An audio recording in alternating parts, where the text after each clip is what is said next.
Hello student, नमस्कार। स्वागत करता हूं आप सभी का एक बार फिर से आपके अपने यूट्यूब चैनल आरपीएससी अड्डा पर। This side Nakul Singh Jadoun. Bihar junior accountant clerk के जितने भी विद्यार्थी हैं जो एग्जाम देने जाने वाले हैं 1 जुलाई के बाद, आप सभी के लिए एग्जाम से पहले कुछ महत्वपूर्ण टिप्स हैं जो कि आपको एग्जामिनेशन हॉल में बहुत अच्छे से ध्यान रखने हैं। कुछ छोटी छोटी गलतियां हैं, कुछ मिस्टेक्स हैं जो हम लोग एग्जामिनेशन हॉल में कर देते हैं और वहां से हमारा पेपर बिगड़ जाता है। तो क्या क्या बातें ध्यान रखनी है उनके बारे में चर्चा करेंगे। आइए सेशन को करते हैं स्टार्ट। गाइस, सबसे पहला क्या ध्यान रखना है, परीक्षा से पहले किसी भी बात पर तुलना या डिस्कशन आपको नहीं करना है। एग्जामिनेशन हॉल से पहले अगर आप किसी भी स्टूडेंट से बात करें और आप बात करनी है तो पढ़ाई से संबंधित ना करें। अगर पढ़ाई से संबंधित करेंगे और उसने ये बताया है कि मैं ये पढ़ के आया हूं, तूने क्या पढ़ा है, मैंने ये चीज कवर करी है, तूने कवर करी है क्या, मैंने इस पर ज्यादा फोकस किया है, तूने किया है क्या, वहां से कहीं ना कहीं हमारी थोड़ी सी मनोस्थिति बदलने लगती है। हमारा सबकॉन्शियस माइंड जो है वो एक अलग दिशा में चलने लगता है कि यार मैंने ये चीज नहीं पढ़ी, यहां से क्वेश्चन आ जाएगा तो क्या होगा। एक अलग डर जो है वो हमारे मन में आ जाता है। तो इसलिए पढ़ाई से संबंधित कोई भी डिस्कशन आपको एग्जामिनेशन हॉल्स के बाहर किसी भी से, स्टूडेंट से, दोस्त से, यार से नहीं करना है। बात करनी है तो नॉर्मली बात आप करो, कोई भी बात कर सकते हो, लेकिन इस तरह की बात आप करने से बचें। ये कहीं ना कहीं आपके माइंड को डिस्टर्ब करती है, जिसका प्रभाव आपको लगता है इससे क्या फर्क पड़ता होगा, लेकिन इससे फर्क पड़ता है, बहुत फर्क पड़ता है। मैं अपने 14 सालों का जो टीचिंग एक्सपीरियंस है, इतने सारे स्टूडेंट्स के हमें फीडबैक मिलते हैं, उसके हिसाब से बता रहा हूं। ये आपको ध्यान रखना है। और क्या ध्यान रखना है, और आपको ध्यान ये रखना है कि जब आपका एग्जाम हो रहा है उससे 12 घंटे पहले कम से कम पढ़ाई छोड़ दें। अगर मान लो आपका एग्जाम सुबह 9 बजे होता है ना, तो आपको रात को एक निर्धारित समय से पहले 10 बजे तक मैक्सिमम, 11 बजे तक मैक्सिमम आप पढ़ाई कर लो, और करने के बाद में एक सुकून की, शांति की नींद लें, अपने दिमाग को आराम दें, है ना। और एक पर्याप्त नींद के बाद जो है वो आप उठें, उठने के बाद मन को शांत रखें और उसके बाद एग्जाम देने जाएं। अंत तक अगर आप पढ़ते रहें, क्योंकि पढ़ने के लिए बहुत समय वैसे भी मिला है आप लोगों को, उसके बाद में अब लास्ट के 2 घंटे 4 घंटे में कुछ ज्यादा विशेष नहीं होने वाला है। इन 12 घंटों में 8 घंटे की, 9 घंटे की तो आपकी नींद है, तो उसको थोड़ा सा आपको स्पेस देना पड़ेगा। अगर आप ये सोचे कि एग्जाम की रात ही मैं पूरा पढ़ के चले जाऊं, है ना, पूरी रात ही पढ़ के चले जाऊं, मैं बिना सोए एग्जाम देने चले जाऊं, अगर ऐसा होता तो कोई भी एग्जाम से पहले नहीं सोता। ऐसा नहीं होता। एक रात में पढ़कर कभी किसी का सिलेक्शन नहीं हुआ है। सिलेक्शन हमेशा उन्हीं का होता है जो समय रहते अपनी तैयारी को शुरू करता है, और मुझे लगता है आप लोगों ने भी शुरू कर दी होगी। तो इस बात का विशेष रूप से ध्यान रखें कि अंत में जितना हो सके पढ़ने से बचें।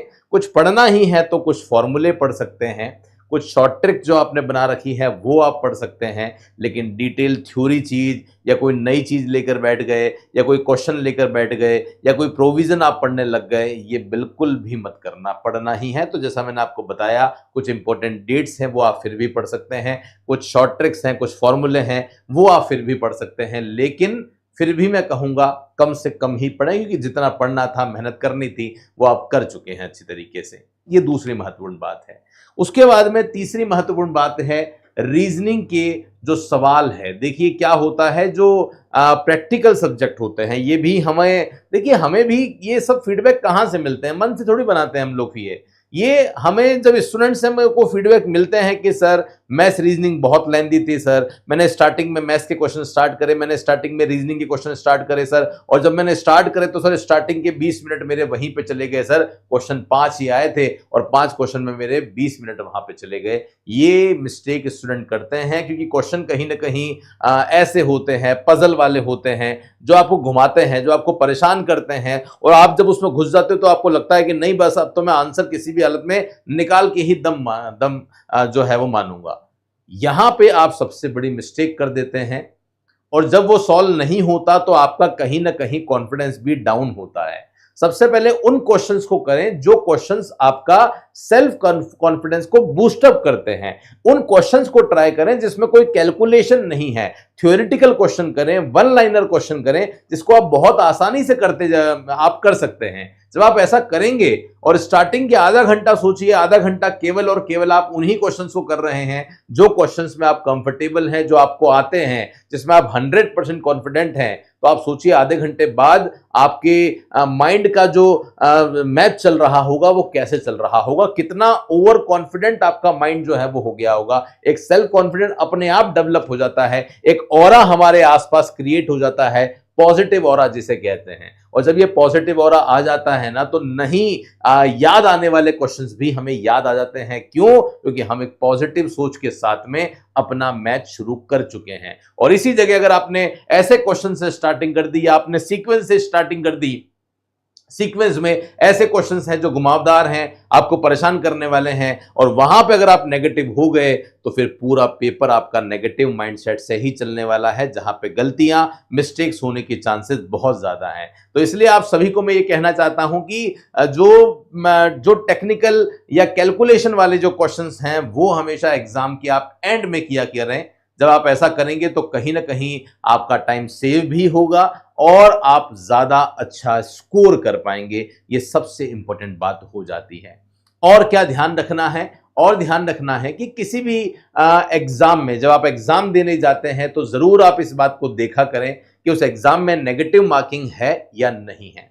अगर किसी एग्जाम में नेगेटिव मार्किंग होती ही नहीं है, बहुत सारे ऐसे एग्जाम्स होते हैं जो क्वालिफाइंग नेचर के होते हैं जिसमें नेगेटिव मार्किंग नहीं होती। जिस भी एग्जाम में नेगेटिव मार्किंग नहीं है, 100% वहां पे आपको एक भी क्वेश्चन छोड़ना नहीं है, एक भी क्वेश्चन मिस नहीं करना है ना? क्योंकि वहां पे आप गलत भी करके आएंगे तो उससे कुछ नहीं होगा, पर सही करके आते हैं तो आपको 1 नंबर मिलने वाला है। लेकिन जिन एग्जाम्स में नेगेटिव मार्किंग होती है वहां पे आप कुछ भी आंसर टिक नहीं कर सकते, वहां पे आप तुक्के नहीं लगा सकते। हाँ, यस, तुक्का आप तभी लगा सकते हैं या किसी क्वेश्चन को अटेम्प्ट आप तभी करेंगे, पहला या तो उस क्वेश्चन का आपको 100% आंसर आता होगा, या सेकंड 100 नहीं 50 आता होगा। मतलब 4 ऑप्शन में से आपको लगता है कि 2 ऑप्शन तो रेस से बाहर हैं और इन 2 ऑप्शन में 50-50 चांस है, या तो 100% ये होगा या 100% ये होगा। अगर ऐसा डाउट आपको वहां कहीं आता है तो फिर अपने मन की आवाज सुने, जो आपका मन कह रहा है उसको आप जरूर अटेम्प्ट करें, वहां से आपका स्कोर पॉजिटिव ही होगा। वहां से अगर नेगेटिव मार्किंग को भी आप ओवरऑल कैलकुलेट करोगे तो आप नुकसान में नहीं रहोगे। ये बात आप विशेष रूप से नेगेटिव मार्किंग के लिए याद रखा कीजिए। ओके, फिर हम बात करते हैं और क्या ध्यान रखना है। तो अपनी प्रिपरेशन में जब भी आप एग्जामिनेशन सेंटर में जाते हैं तो अपने कॉन्फिडेंस को हमेशा बूस्टअप रखना है। आपको ये मान के चलना है कि जो मैंने पिछले 4-5 महीने में, 1 साल में जो मैंने पढ़ाई करी है एग्जाम में वही सब आने वाला है। कुछ भी ऐसा नहीं आएगा जो मैंने नहीं पढ़ा और एग्जाम में आ जाएगा। ऐसा जब होता है तो अपने आप एक कॉन्फिडेंस जो है वो बिल्डअप होता है। बहुत बार एग्जाम से पहले बहुत सारे ह्यूमर्स आ जाते हैं, बहुत सारी अफवाहें आ जाती है ना। मैं हमेशा कहता हूं स्टूडेंट्स को कि जितना हो सके अपने आप को एग्जाम से पहले सोशल मीडिया से कंप्लीट बॉयकॉट हो जाइए, आप कंप्लीट दूर हो जाइए। सोशल मीडिया पे बहुत सारी चीजें हैं जो आपको कंफ्यूज करेगी, आपको गुमराह करेगी। आपके आसपास अगर कुछ ऐसे लोग हैं जो नेगेटिव हैं, उनसे भी जितना हो सके दूर रहिए, क्योंकि ये आपके माइंड सेट को कहीं ना कहीं एग्जामिनेशन हॉल से पहले अगर ऐसे लोग आपको मिल जाते हैं तो ये आपके माइंड को बदल सकते हैं या आपके माइंड को नेगेटिव कर सकते हैं। तो कोशिश करें कम से कम लोगों से बात करें, कोशिश करें एग्जामिनेशन हॉल में आप समय से पहले पहुंचें और अपनी सिटिंग, जो आपकी सिटिंग है वहां पे आप समय से पहले ही जाकर बैठ जाएं, ताकि आपका मन शांत रहेगा। जब मन शांत रहेगा तो आप स्कोर भी बहुत अच्छा कर सकते हैं। ये बात भी आप विशेष रूप से ध्यान रखें। ओके, तो गाइज आप सभी के लिए हम लोगों ने मॉक टेस्ट शुरू करे थे।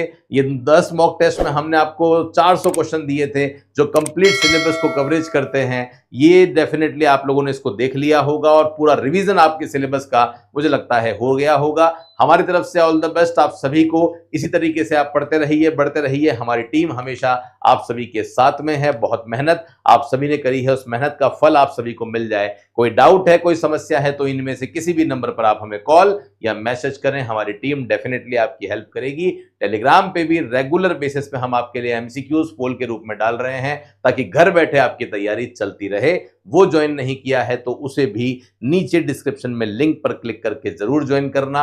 और ये यूट्यूब चैनल तो बना ही कॉमर्स के स्टूडेंट्स के लिए है, जरूर सब्सक्राइब करें, बेल आइकन पे क्लिक कर दें ताकि हर एक इंपॉर्टेंट वीडियो नोटिफिकेशन आप तक पहुंचता रहे। मेरे साथ में इस सेशन में बने रहने के लिए बहुत बहुत धन्यवाद। मिलता रहूंगा कुछ ऐसी ही इंपॉर्टेंट वीडियो के साथ, तब तक के लिए thank you so much, take care, पढ़ते रहिए, बढ़ते रहिए, जय हिंद।